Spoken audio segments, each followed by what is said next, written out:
राजनीतिक गलियारों में कल खबर चली कि मजीद साहब ने अपने पदों से इस्तीफा दे दिया। कारण तो क्या संगठन परहेज कर रहा है मुस्लिम उम्मीदवारों से या मुस्लिम प्रतिनिधित्व से?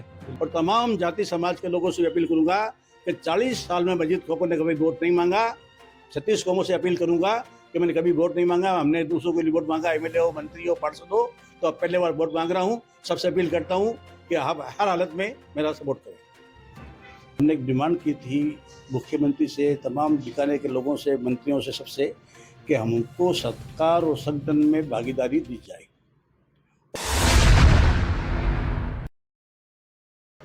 नमस्कार, आदाब। न्यूज बीकानेर में आपका स्वागत है। मैं अबरार रोशन। हम बीकानेर पश्चिम में भाजपा की तरफ से इस बार मैदान में उतरे हैं जेठानंद व्यास। वहीं कांग्रेस ने फिर से विश्वास जताया है बीडी कल्ला पर। क्या इस बार आसान रहेगा बीडी कल्ला के लिए मैदान, या जेठानंद व्यास बाजी मार जाएंगे?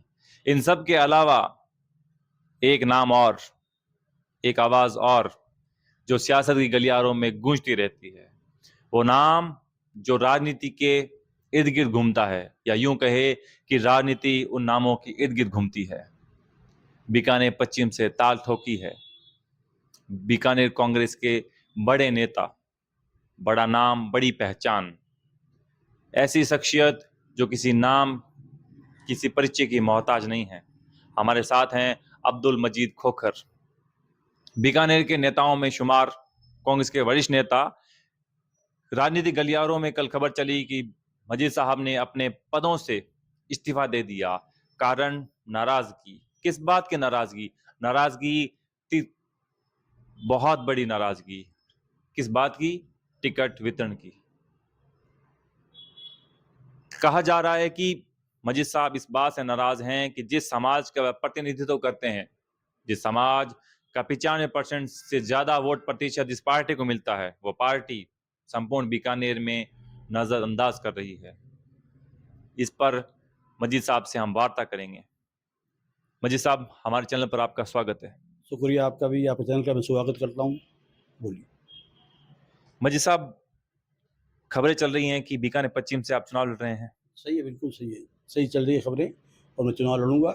मैं आपसे ये गुजारिश करता हूँ कि मैं 40 साल से पॉलिटिक्स में हूँ, बीकानेर की राजनीति में, और उसके साथ सामाजिक स्तर पर भी खूब काम करता हूँ। हमने काफ़ी टाइम से एक प्रयास किया था, 3 साल से भी हमारे साथी लोग, हम लोग मिलके हमने एक डिमांड की थी मुख्यमंत्री से, तमाम बीकानेर के लोगों से, मंत्रियों से, सबसे, कि हमको सरकार और संगठन में भागीदारी दी जाए। और वो भागीदारी हमने मांगी थी कि भी नगर विकास न्यास हो, चाहे एक स्टेट लेवल की जो पोस्ट है वो बीकानेर के मुस्लिम समाज को दी जाए। और हमने ये भी नहीं कहा किसको दे किसको नहीं दे, जो आपको अच्छा लगता हो, होना मुस्लिम समाज का चाहिए, उसको आप पोस्ट दो। हमारी बात को इग्नोर किया गया। 3 साल हो गए, हमारी सुनवाई नहीं हुई। अभी लास्ट ईयर में मुख्यमंत्री जी ने बुलाया था बात करने के लिए, हम गए थे। हमने साहब का अब क्या टाइम निकल गया, समय निकल गया, फिर भी कोई बात नहीं, अभी भी समय है, बोल के सुधार हो सकती है। हमने कहा था 7 विधानसभा में 1 सीट मुस्लिम समाज को विधानसभा में दी जाए, चाहे आप कहाँ से भी दे दीजिए आप, और पश्चिम हो, पूर्व हो, चाहे और कोई भी जगह हो, एक मुस्लिम समाज को दो, जो कम से कम हम भी अपने समाज को ये कह सकते हैं कि हमें भी पार्टी ने हमको नवाजा है। दूसरी बात मैं आपको ये बताऊं कि जब पश्चिम से टिकट मैंने खुद ने फार्म भरा था, 3 बार मैंने आपके पूर्व से भरा था, 8 में, 13 में, 18 में टिकट मांगा था मैंने। इस बार मैंने कहा पश्चिम से टिकट मांगते हैं कि मैं पश्चिम में रहता हूँ, और मैं भी, हमारे भी लोगों की इच्छा रहती है कि हम चुनाव लड़ें। क्या ये कोई जरूरत थोड़ी है कि एक ही पार्टी के अंदर एक ही व्यक्ति का ठेका लिया हुआ है? आज 43 साल हो गया है, गद्दी खाली नहीं करेंगे वो, गद्दी छोड़नी चाहिए उनको कार्यकर्ताओं के लिए। उन्होंने नहीं छोड़ी, पार्टी ने हमारी बात को सुनाई की, तो इसलिए कल मैंने सर कांग्रेस पर से इस्तीफा दे दिया है। अब बीकानेर पश्चिम से मैं चुनाव लड़ूंगा। मजीद साहब, जिस कम्युनिटी से आप आते हैं, बीकानेर में एक बड़ी मात्रा है, और मैं अगर कहूं कि कांग्रेस के पार्ट बीकानेर पूर्व में पिछली बार उन्होंने कन्हैयालाल जी को टिकट दिया, जो कांग्रेस की पृष्ठभूमि से नहीं आते, संगठन में नहीं थे, उनको दे दिया गया। लेकिन माइनॉरिटी को फिर भी नहीं दिया गया, और अंतिम टिकट माइनॉरिटी की बात की जाए तो डॉक्टर तनवीर मालावत को मिली थी। उसके बाद में कोई हलचल नहीं। जी तो क्या संगठन परहेज कर रहा है मुस्लिम उम्मीदवारों से या मुस्लिम प्रतिनिधित्व से? बिल्कुल कर रहा है। आपके सामने, मीडिया के सामने, लोगों के सामने, आम लोगों के सामने, हमारी पूरे राजस्थान में नहीं, मैं तो ये कहूँगा आपको अबरार साहब कि पूरे इंडिया में मुस्लिम समाज की उपेक्षा हो रही है। कांग्रेस पार्टी ये सोचती है कि ये हमें छोड़ के जाएंगे कहाँ, ये हमारे वोटर है, ये हमारे साथ रहेंगे। उनको ये मालूम नहीं है कि वो पहले वाला समय तो निकल गया है, अब समय में चेंजिंग आ गई है।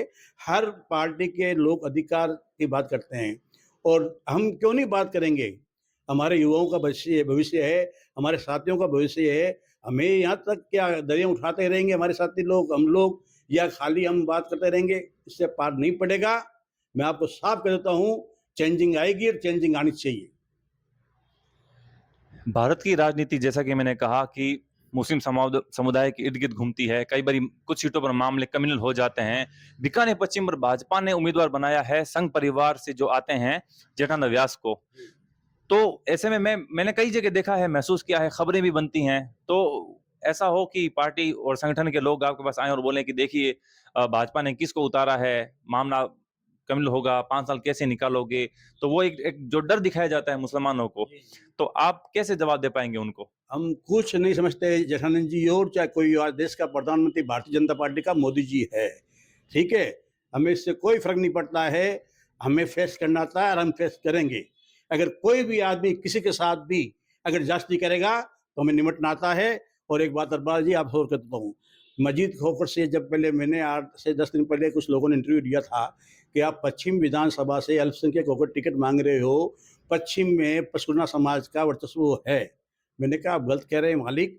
मैं जो है कांग्रेस पार्टी के जो टिकट मांग रहा हूँ, एक कांग्रेस के कार्यकर्ता के ऐसे टिकट मांग रहा हूँ। मैंने पार्टी में काम किया है और 36 कौमों को साथ लेकर चलने वाले लोग हैं। और मेरे पास जब भी कोई भी आदमी आया, मैंने किसी को काम के लिए मना नहीं किया है। मैं हिंदू मुसलमान की कोई बात नहीं करता हूँ। सबसे बड़ी जात होती है इंसानियत। जिसमें इंसानियत नहीं है वो इंसान कुछ नहीं है। मजीद साहब, गुलाम मुस्तफा साहब के आप रिश्ते कैसे हैं? बढ़िया है रिश्ते, सबसे बढ़िया रिश्ते मेरे, बहुत बढ़िया रिश्ते हैं। मैं आपको एक और बोलूँगा भाई, कुछ तथाकथित मुसलमान लीडर जिसको अपने आप को वो कहते हैं, मानते हैं, जो कहते हैं मानते हैं, उन्होंने कौम को मोल बेचने का काम ठेका ले रखा है और वो कौम को मोल बेच रहे हैं। इस बात का दुख है मेरे को, और मैं आपको साफ कहूंगा कि उन लोगों को ऐसा नहीं करना चाहिए। अपने व्यक्तिगत स्वार्थ के लिए कौम को मोल नहीं बेचना चाहिए। गुलाम मुस्तफा साहब का मैंने एक आर्टिकल पढ़ा। उन्होंने अपने आर्टिकल में बातें लिखी जो बहुत गहरी बातें हैं और असर रखती हैं बातें।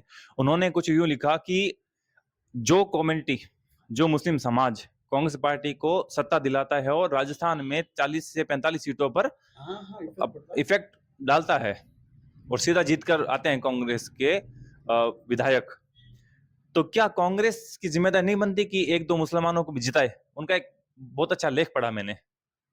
आज ये जो आप सवाल कर रहे हो, हमने इस बात के लिए सन 2003 में बीकानेर हसनैन चैरिटेबल ट्रस्ट में एक प्रोग्राम रखा था, जिसमें राजस्थान के हमारे मुस्लिम समाज के नेता जो है दुरू मियाँ साहब है, माहिर आजाद साहब है, काफ़ी लीडर राजस्थान के बीकानेर बुलाए थे हमने उस टाइम भी ये डिमांड की थी और हमने एक बात कही थी कि आप सीनियर लीडर हो, मैं आपसे एक ही बात कहना चाहता हूँ, जहाँ जहाँ राजस्थान के अंदर मुस्लिम समाज के आदमी को एमएलए का टिकट दिया जाता है, वहाँ तमाम कम्युनिटी के लोगों को आप प्रवक्षक बना के भेजिए। तमाम जाति लोगों को, चाहे ब्राह्मण हो, चाहे बनिया हो, चाहे कुमार हो, सुतार हो, उनको भेजिए और उनको ये ड्यूटी लगाइए कि ये सीट निकालने की जवाबदेही आपकी है, ना कि वो जवाबदेही हमारी है। हमने ये बात आज से 18 साल पहले कही थी। बहुत अच्छी बात। 18 साल पहले की बात, अभी तक ग्राउंड पे ऐसा कोई भी कार्य नहीं हो रखा है, तो संगठन ने कहीं ना कहीं मुस्लिम प्रतिनिधियों को दूर रखने की कोशिश की है। मजीद साहब, बीकानेर के बहुत सारे पार्षद हैं और पश्चिम की बात की जाए तो कांग्रेस से जीते हुए पार्षदों की संख्या जो है वो एक अपने आप में एक नंबर रखती है। तो क्या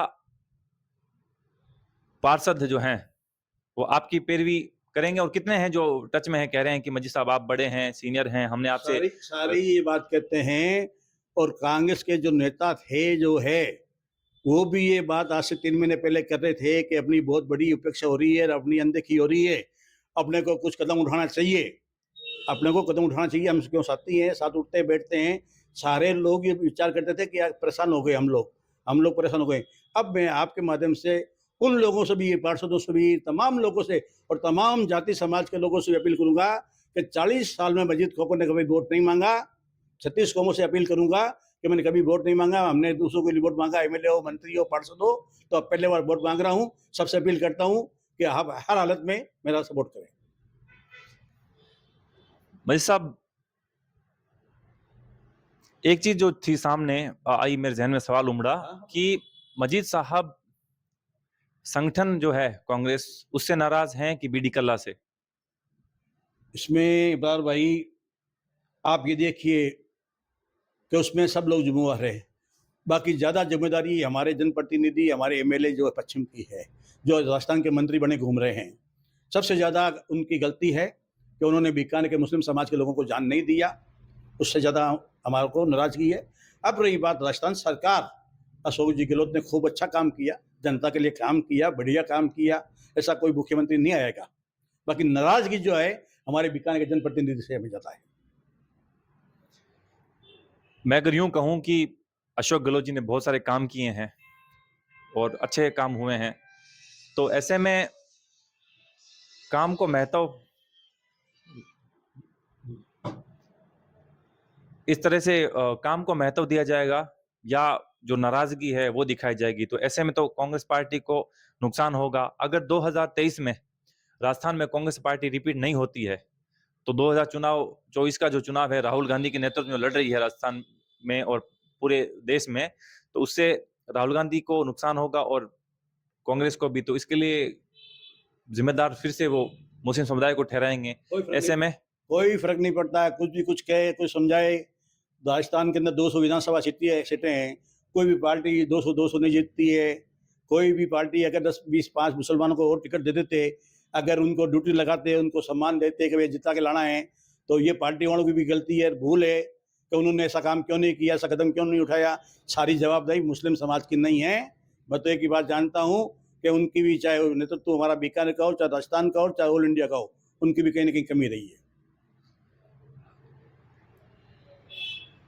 गुलाम मुस्तफा साहब, अब्दुल मजीद खोखर, डॉक्टर तनवीर मालावत, हाजी मकसूद अहमद साहब और साजिद सुलेमानी साहब, इस तरह के और भी नाम हैं, जियाउर रहमान साहब भी हैं। तो सबको पहले से पता था कि आप चुनाव लड़ेंगे, चाहे निधि लीगल पर, चाहे अन्य किसी पार्टी के साथ मिलकर। तो उन्होंने नहीं कहा कि बैठकर बात की जाए? उन्होंने कहा, बहुत कहा मेरे को। अब क्या कहेंगे मेरे को? वो खुद जब बैठते थे हम लोग 3 महीने पहले, जब वो खुद नाराजगी महसूस कर रहे थे, आप पूछ लीजिए जाके उनको ईमानदारी से, एक एक को पूछ लीजिए कि आपने ऐसा बात कही नहीं कही कि भाई हमारी नाराजगी है, हमारा काम नहीं होता, हमारी सुनवाई नहीं होती है, मुस्लिम समाज का सार्वजनिक काम भी नहीं होता है। ये उनको भी मालूम है, सबको मालूम है ये बात। आज वो जो है नेता बन रहे हैं, ठेकेदारी लेके वो घूम रहे हैं कि हमारे पास मुस्लिम समाज की वोट है। मालूम पड़ जाएगा वो किसके पास है। एक खबर चल रही थी, कयास था, तो मैंने कहा चलो जनता के सामने उस खबर का जो पर्दा है वो लेकर आए। निर्दलीय लड़ेंगे या आरएलपी या किसी और संगठन से बात हुई है? मैं आपसे बताऊं, अभी मेरी वार्ता चल रही है, मीटिंग चल रही है, 1-2 दिन में क्लियर हो जाएगा आप लोगों को सामने कि मैं निर्दलीय से फार्म भरूं या किसी और पार्टी से लड़ूं। वो आपके सामने 1-2 दिन में क्लियर हो जाएगा, क्योंकि मेरे भी साथी लोग हैं, मैं उनसे राय करूंगा बैठ के, जैसा वो कहेंगे मैं वैसा करूंगा।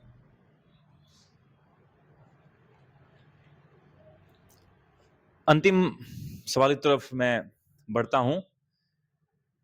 अगर ऐसी स्थिति पैदा हो जाए, जैसा कि मैंने देखा कि जैसे ही भाजपा ने अपना चेहरा पश्चिम से घोषित किया, जेठा नव्यास, उस तरह से ही जैसे जो लोग नाराज थे, जिनको शिकायत थी, नाराज थे, वो एकदम से चुप हो गए, कहा अभी दूसरी तरफ कैसे जाएं, हमें बड़ा लॉस होगा और फिर आगे भुगतना भी पड़ सकता है, वो खामोश हो गए। इस तरह में क्या लगता है वोटों का समीकरण कितना कुछ बदलेगा? कुछ नहीं, सिर्फ बनावटी बातें हैं, ऐसा गया वैसा गया, कुछ नहीं। ये जैसा कोई पुराना नया थोड़ी आया बीकानेर में। इनको जो अपना काम करना है वो कर रहे हैं, पहले से ही कर रहे हैं। हमें उससे कोई गड़बड़ाने की डरने की जरूरत नहीं है। ये तो कुछ लोगों की पॉलिसी मैटर है, ऐसा बना दिया गया है मुसलमानों को डराने के लिए। अब देखो जठानंद आ गया, आपको ऐसा है, वो है, कुछ नहीं, हम गड़बड़ते नहीं है।